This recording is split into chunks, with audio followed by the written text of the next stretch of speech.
ही का ज्ञाना भक्ति योग जो सेवा बखाना। सबको सुख शांति होई और ऐसा ज्ञान कहो तुम सोई। तब हम बिने साहब से कीना और ये शक्ति नहीं हमें में लीना। साहब कहा सब होई जाई और मंगल ग्रंथ जगत सब गाई। यह सुन ग्रंथ और मेवे ताई हिंदी काव्य लिखा पुन आई।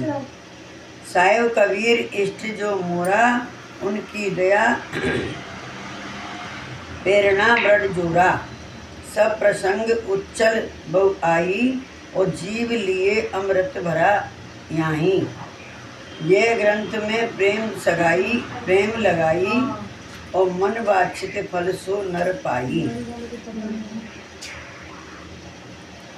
जो छल छाड़ वाचत कुन होई हृदय पवित्रता को भव सोई।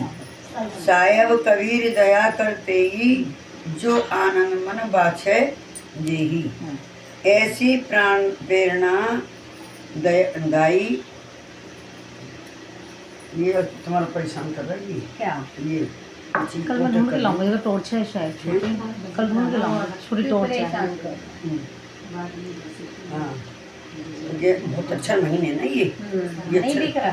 ये बहुत महीने अच्छा है साहब। वहाँ पहुँच गया। हाँ ऐसी प्राणना दाई ऐसी प्राणना दई मतलब और मंगलकारी शब्द को सुनकर पूज्य श्री तपसी साहब ने भगवान कबीर साहब से विनय प्रार्थना किया कि यह ज्ञान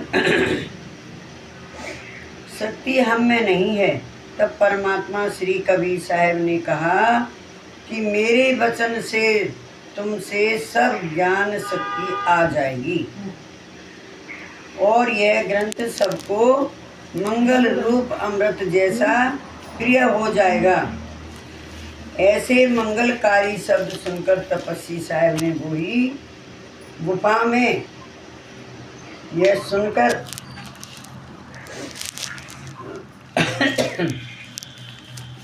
दोहा चौपाई छंद में रचना का आरंभ किया है।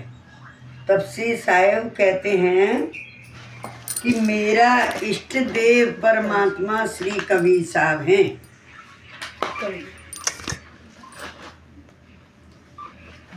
कबीर साहब हैं। उनकी दया प्रेरणा से यह ग्रंथ का मैं रचना कर रहा हूँ।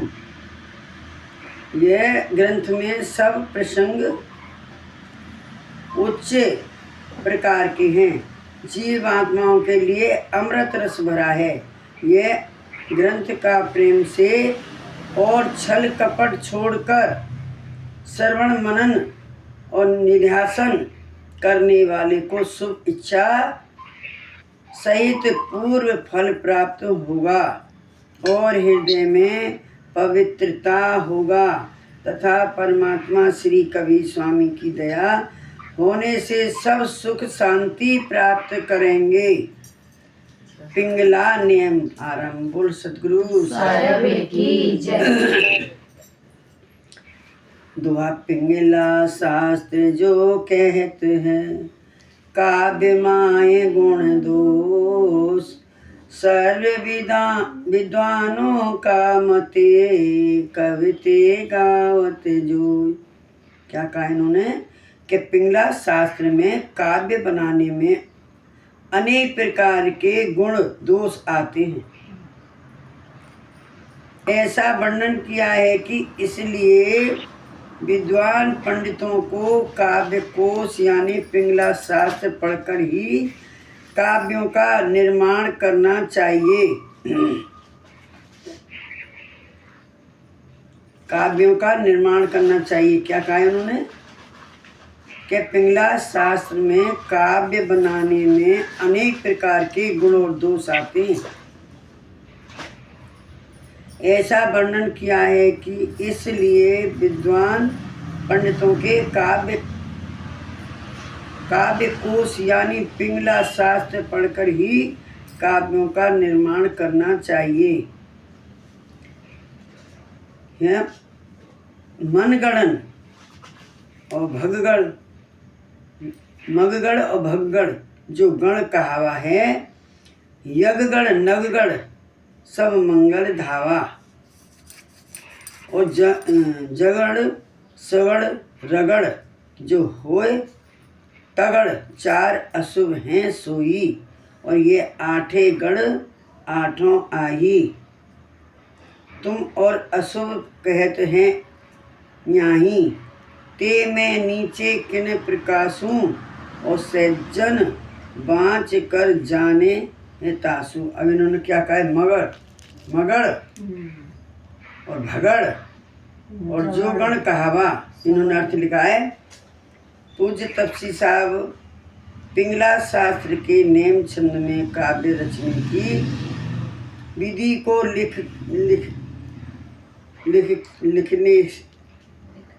लिखते हैं कि जो मगड़ और भगड़ गण हैं वो उत्तम हैं। गण हैं गण, मगड़ और भगड़ गण हैं जो उत्तम हैं, और जो गण यगड़ और नगड़ हैं वो दोनों मंगलकारी कराने वाले हैं, और जो गण जगड़ और सगड़ रगड़ और तगड़ ये चारों गण अशुभ फल देने वाले हैं। 8 हो गए। 8 हो गए।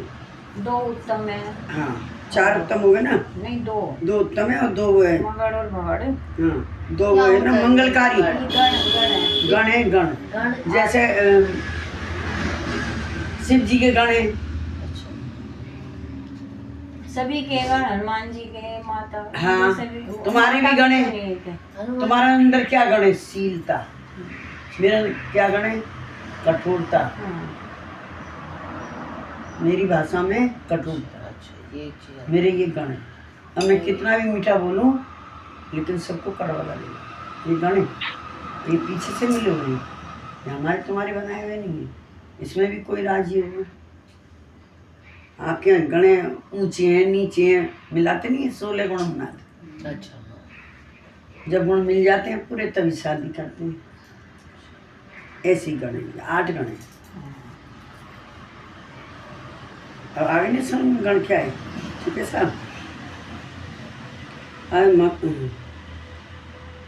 मगड़ भगड़ जो गुरु हैं सोई पृथ्वी देव तायकर सोई, और लक्ष्मी फल आनंद ते आई। बड़ा प्रभाव जाने पुन ताई, और मगड़ का देव चंद्र है सोई। मगड़ चंद्र से ठंडा। फल बड़ कीर्ति जगत में हुई, प्रथम मगड़ लघु देव जल आई, और फल आनंद रहा पुन छाई। मध्य नगड़ लघु देव चंद्र सोई, और फल बड़ ज्ञान आसौ आयुष बल हुई। जगड़ बिच गुरु देव आकाशा, और फल बड़ दुख रोग का आशा। अंत सगड़ गुर पवन देव आई, और फल जग भरमत दुखते आई। मध्य रगड़ लघु अग्नि देवा, और सोई फल बड़ा दुख अग्नि मंग हुई। ये 5 तत्व है ना। 5 तत्वों में कैसे कैसे गुण है, कौन कौन से गुण है, अग्नि में कौन कौन से गुण है। हवा में उड़ा के ले जाएगी, अग्नि जलाई देगी, पानी बहाई देगी, ऐसे गुण है। तो अंत तगुड़ लघु सूरज देवा देव गावा, और फल सब वह में जो उपजावा। 8 गणों में प्रथम मगड़ और भगड़ गण आते हैं। ये गणों में गुरु का संबंध है, और मगड़ का देव पृथ्वी है। इससे लक्ष्मी संपत्ति आनंद फल देने वाला है। भगड़ का देव चंद्रमा है, चंद्रमा है और फल में बड़ा कीर्ति प्राप्त कराने वाला है। यगण में प्रथम लघु है, यह गण का देवता जल है। यह गण सूर्य आनंद प्राप्त कराने वाला है। और नगण के साथ मध्य लघु है चंद्रमा और जल मिश्रित इनका देव है। चंद्र मिश्रित इनका देव है। इससे फल है ये गण ज्ञान आयुष बल देने वाले हैं। अब अशुभ गणों को लिखते हैं कि जगड़ नाम का जो गण है उनके बीच में गुरु है। जो गण है उनके बीच में गुरु है और उनका अग्नि आकाश ये दो मिश्रित देव हैं। फल में रोम और दुख उत्पन्न कराने वाले हैं और सगड़ के अंत में गुरु हैं और पवन इनका देवता है। जल में जगत में भ्रमत कराने वाला दुख देने वाला है और रगड़ में मध्य में लघु है, उनका देव पावक है। इसमें फल में सब अग्नि रूप है, कोई काम सिद्ध होता नहीं है। प्रिय सज्जनों, काव्य छंद के शब्द अक्षरों में जो पद मात्र लघु वीर जाता है उसी पर काव्य छंद का रचना है। काव्य छंदों की रचना है कि माया सत्ता में पुनि जो आदित्य है ताय, अस नर के यश गान में कवत ध्यान बहु आय। क्या खास ग्रंथकार पूज्य तपसी साहब कहते हैं कि जो व्यक्तियों को माया सत्ता से पूर्ण भरे हैं उनके यश कीर्ति का गान करने का हो तो उसको पिंगला विधि का ध्यान संपूर्णता रखना चाहिए। पिंगला विधि का ध्यान संपूर्णता रखना चाहिए। जो पुरुष ईश्वर में आप अपना साउंड बंद करो दीदी, थोड़ा सा वहाँ से आपको आवाज़ नहीं आएगी फिर। जो पुरुष ईश्वर है ताई जिनकी शक्ति बढ़नी ना जाई और सत्य कोट ब्रह्मांड के स्वामी मैं गाओ यश के बड़ भागी बड़ नामी। और जो सतगुर आदि का गावे सायब कबीर प्रगट जग आवे। उन लीला गौ सुख दावे। आप कर दोगे तो हम वो कर लेंगे तो